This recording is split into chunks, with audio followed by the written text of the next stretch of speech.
Max Verstappen explains Red Bull's position c0mpared to Ferrari ahead of Australian GP. Max Verstappen has explained where Red Bull stand compared to Ferrari ahead of the Australian Grand Prix. After a late retirement in Bahrain, the Dutchman bounced back in style with the win in Saudi Arabia last time out. He prevailed in an intense battle with Charles Leclerc to register his first points of the season. While many believe he is in a strong position to claim another victory in Melbourne, the 24-year-old thinks the iconic Italian team hold the advantage going into Sunday's race. "We're a tiny bit off Ferrari, but I do think that we can maybe make it a little bit closer," he told reporters in the paddock. "But they are quick again. In the long run everything looked quite stable and quite nice, so I'm happy about that.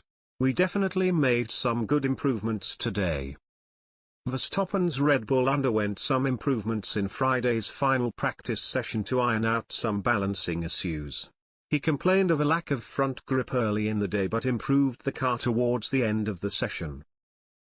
P1 and beginning of P2 we were lacking a bit of balance, the world champion said.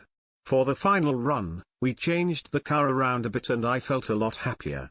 We are a tiny bit off Ferrari, but I do think we can make it a little bit closer.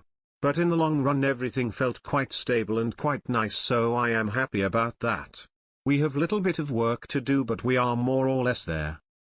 He went on to finish 0.245 seconds behind Leclerc, and the pair will jostle for pole position in qualifying on Saturday.